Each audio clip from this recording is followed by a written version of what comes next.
Yo, man. Today we're going to talk about a topic that can be somewhat controversial depending on who you talk to. It's alcohol. Yep, the drinking kind. Beer, wine, whiskey, booze, whatever you want to call it. And it can be controversial because some people have very strong feelings about it, and some people don't see the big deal in it, and some people see it as a big deal. And I can't take account for the worldwide perspective on alcohol, but I can share my own perspective, and I would imagine that there are some people that might have similar experiences and might be able to at least relate and identify with some of the things that I'll share about my own drinking experience, my own relationship with alcohol. And it started from when I was very young. I grew up in a blue collar, working class neighborhood in Brooklyn, New York. And within that community, the use of alcohol was extremely common. Not only the use of alcohol, but the abuse of alcohol, the abuse of alcohol, the overuse of alcohol is still very common. And when we talk about use versus abuse, there's a whole spectrum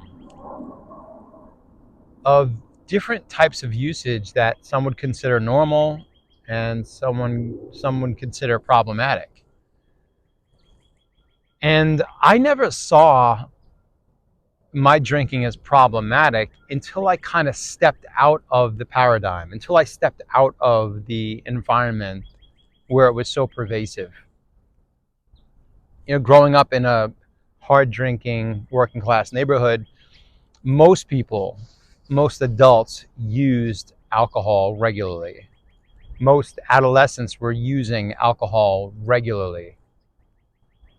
It was used at parties and social events and ball games and pool clubs and beaches and where everybody uses alcohol. It wasn't anything that different. It's just that it was used at such a rate that it was hard for me to see where it was problematic because of how pervasive the use was.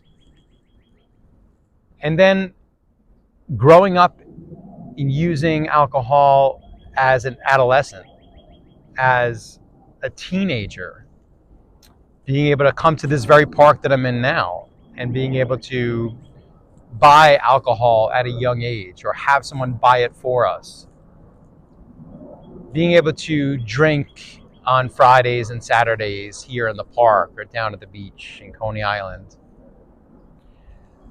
or going on a camping trip and not really having adult supervision and being allowed to sneak beer or blackberry brandy or cigarettes. I know these are just the classic kind of misspent youth of how kids procure things they're not supposed to have, and they experiment with different substances. But it may be a little different insofar as the amount of alcohol that was being used. It wasn't clearly excessive because everybody around me was using it the same way. The kids, the adults, the teenagers. And so it never seemed to be problematic in any way.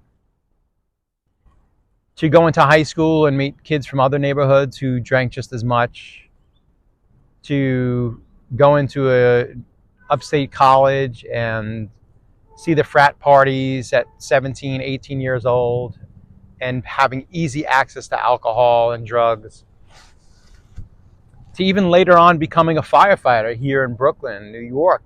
The cultures I was involved in, whether it was playing rugby, being in a fraternity, being in college, becoming a firefighter, a lot of these different groups that I was involved with, drinking alcohol was just a commonly accepted regular part of what it meant to socialize, to celebrate, to blow off steam, to knock a few back,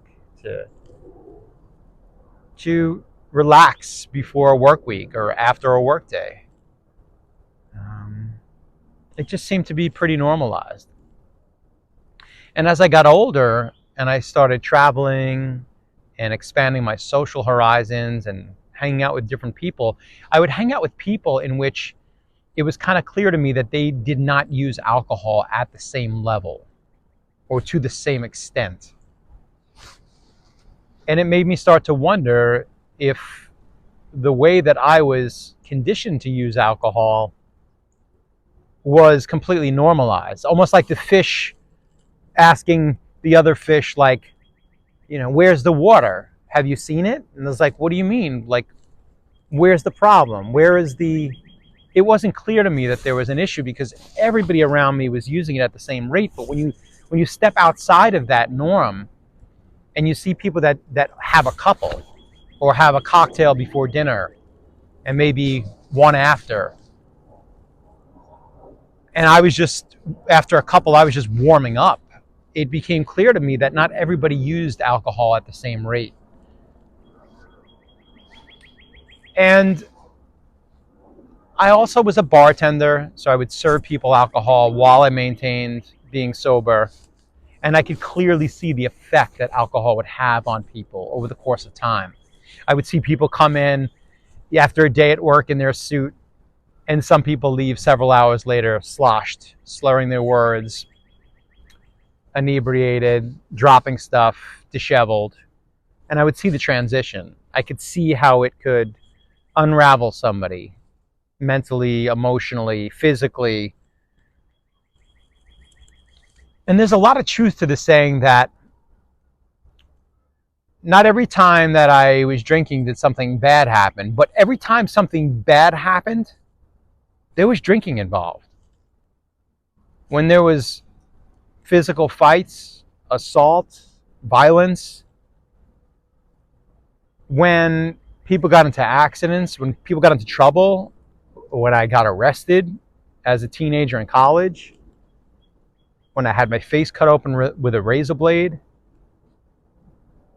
when I knew friends that had been killed and hurt and arrested themselves, the vast majority of times, alcohol was involved. So I'm not blaming alcohol for all the world's problems. I'm just saying if you look at a lot of the problems, there's a lot of the time alcohol is involved. And it kind of became clear to me that there was this kind of narrative around alcohol and its use.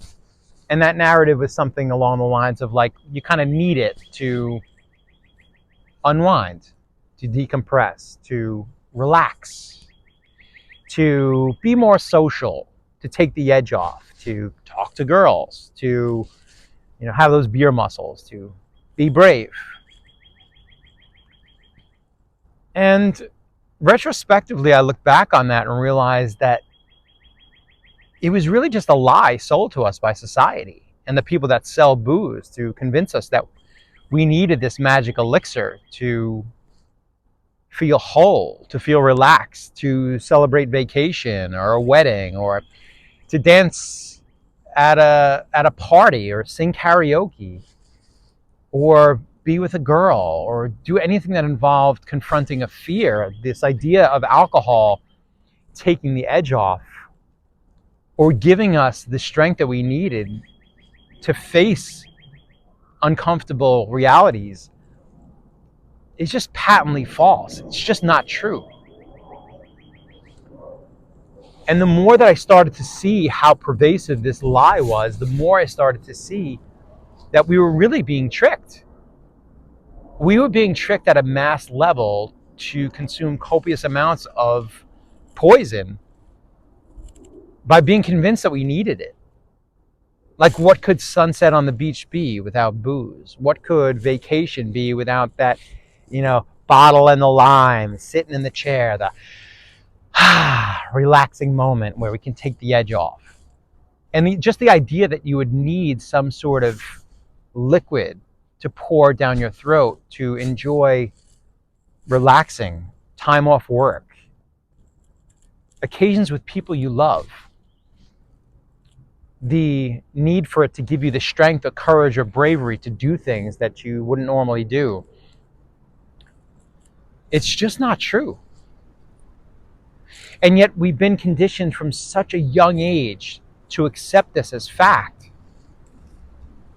that most people can't see outside of that paradigm. They cannot see beyond these preconceived social norms and these conditionings that keep us locked in and enslaved to having to consume this poison on a regular basis. And when I say poison, I'm not saying that like flippantly or hyperbolically. I'm saying it like it's a neurotoxin. It's a poison. It's wrecking you mentally, emotionally, physically, spiritually, personally, professionally, on every level. It is destructive and toxic, and it's not adding anything to your life. And the idea that it is the trick in itself, because we think that it's what we need to have a good time. We think we need it to relax. We think that we need it to have fun or to connect with people or to lighten up or to dance or to just experience joy, to celebrate life. It's just not true. It was around this time of year, about 8 or more years ago. I don't have like a date. I just decided that I was going to take a break from alcohol. I'd been using it several times a week. Typically Wednesday, hump day, get over it. Thursday, get ready for the weekend. Friday, Saturday, Sunday. Then Sunday afternoon, Sunday fun day, get ready for the work week. And after 3, 4, 5 day bender of using alcohol, I would be destroyed. My ability to even handle facing a lot of the challenges in my world, they became too much because I was dehydrated. It had thrown off all of the natural systems in my body. I was left with my nervous system just feeling fried and incapable of handling the overwhelm of what 4 or 5 days of heavy drinking had done to just wreck my system, my nervous system, the strain it put on my body, the inflammation, the bloating, and then I would like hydrate. I'd go to the gym. I'd sweat it out. I'd feel good for 24, 48, 72 hours. And I told myself I'd take it easy again. And I didn't. I would just hard charge it. And that was one of the keys that really made me quit, was when I realized that I did not have control over alcohol. And I'll explain what I mean. On several occasions, I thought it would be in my best interest to try to control alcohol. That I would go out and I would just have a few. I would use alcohol responsibly. And I attempted this several times. Probably well over a dozen. Where I would set limits and say, all right, I'm going to go out. I'm going to have 1 before dinner, maybe 2 before dinner. I'll have 1 or 2 with dinner, and then I'll have 1 or 2 after. So I'll limit myself to, 5 or 6 drinks.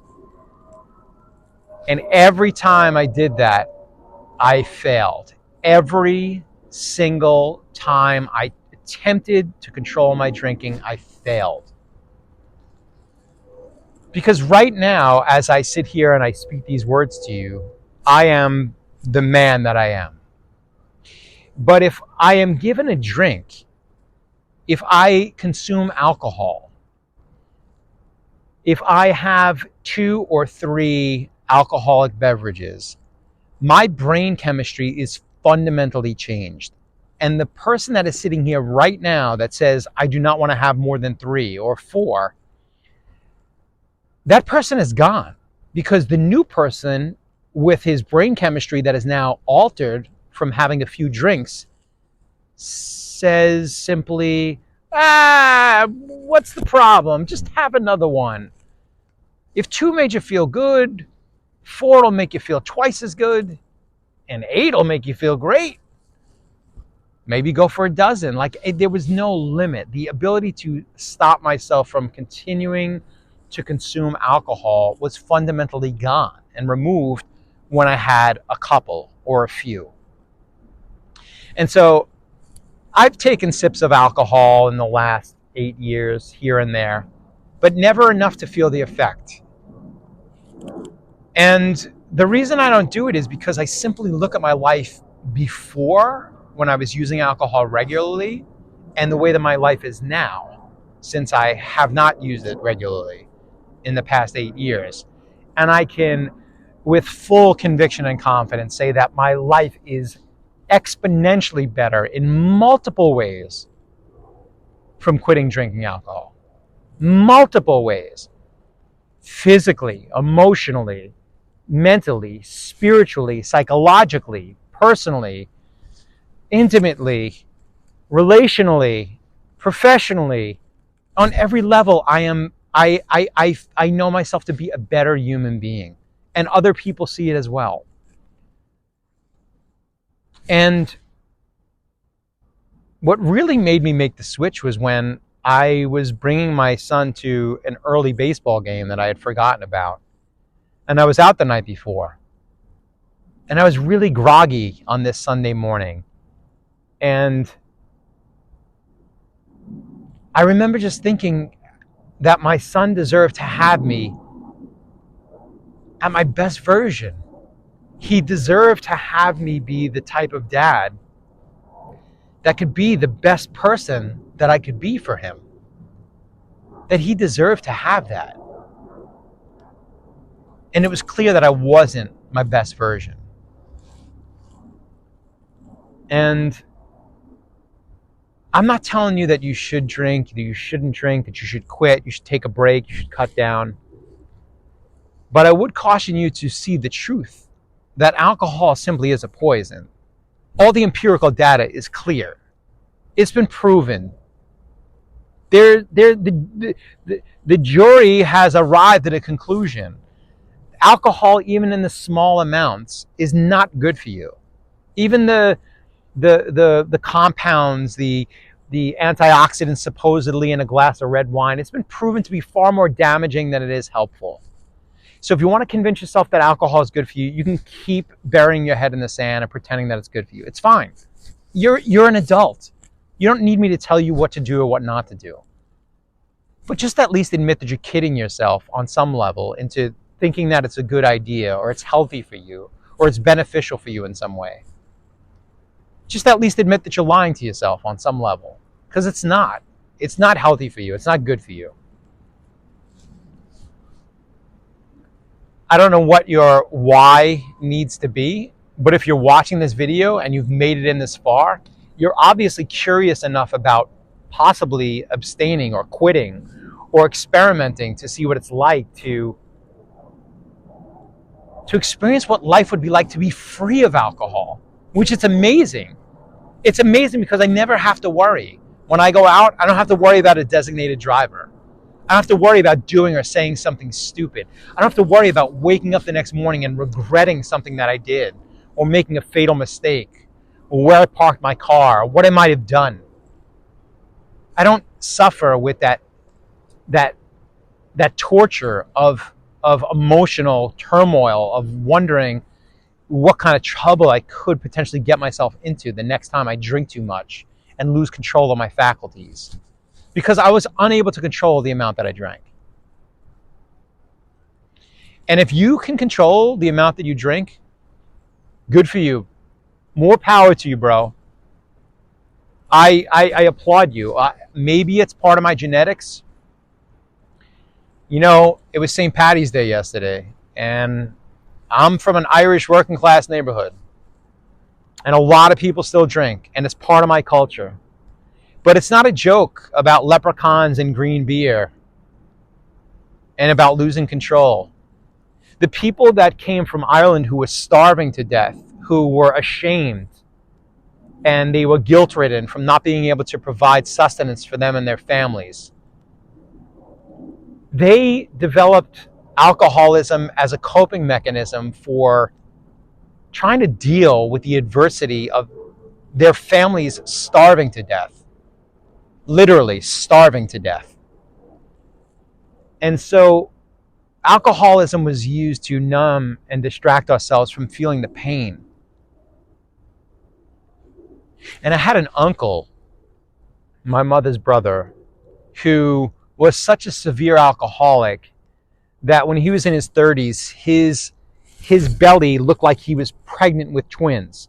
His liver was so inflamed and cirrhotic that before he died, he walked around. He's a skinny little guy that weighed 120 pounds, and he had this huge gut that was filled with this fatty liver that just exploded from acute alcohol use.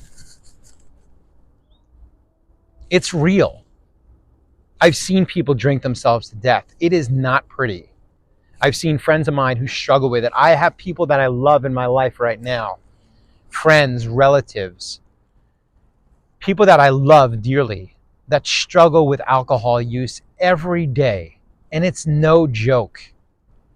So I'm not going to sugarcoat it and tell you that it's okay. It's not. And if you feel it's a problem and you hear some of the words that I'm saying and they're resonant for you, if they resonate, if what I'm saying reflects something that is familiar to you, you're not alone. I struggled with it for years. I struggled with feeling crappy and having an uncomfortable emotional relationship with my alcohol use. I felt like it made me weak. My inability to control my drinking made me feel weak.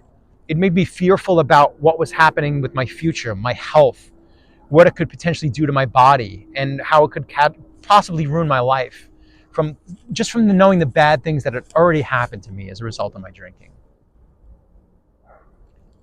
And I'm not trying to scare you. I'm not trying to make you feel like there's something wrong with you.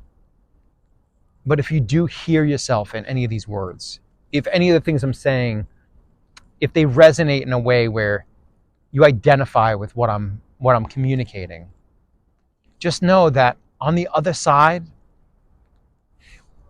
on the freedom from alcohol life that exists beyond this need to have alcohol be part of your life, there is a freedom that it is absolutely amazing when you realize that you can go to a concert, dance the hokey pokey, sing karaoke, go to a wedding, watch the sunset, go on vacation, and have the best times with the people you love and do it stone sober. That you don't need to use alcohol to have a good time. You never did. You never did. And when you come to that realization on your own, which I hope, if you're struggling with it, I really hope that you come to that realization on your own.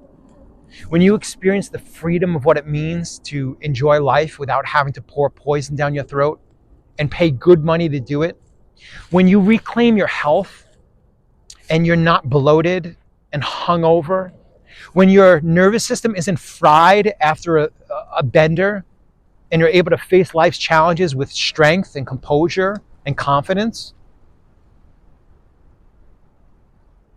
I just want that for you. I want you to find the self-love. I want you to feel the love that I have for you, knowing that it's not easy and that I care about how other people in this world feel.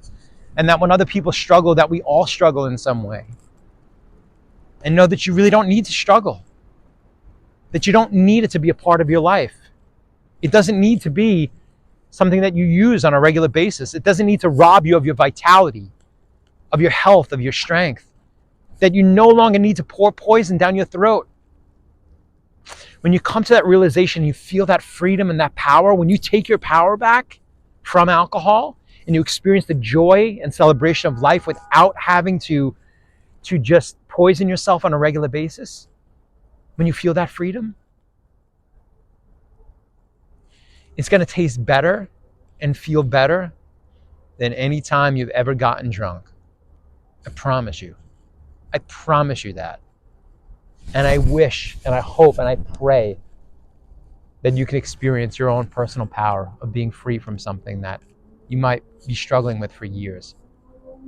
So if this is the message you needed to hear today, to just think about maybe some changes you need to make in your life, then I hope it lands in a place where it can help guide you. And if you need to discover more or you want to talk about it more, you can always reach out to me. You could find me on social media at Ed Woodstock, and you can reach out. You're not alone. You're not alone with this struggle. And on the other side of it is a better relationship with yourself, a better relationship with life, a better relationship with your well-being. And I wish that and hope that for you. I hope for you the freedom to celebrate life on your own terms. Good luck. And remember, you're not alone.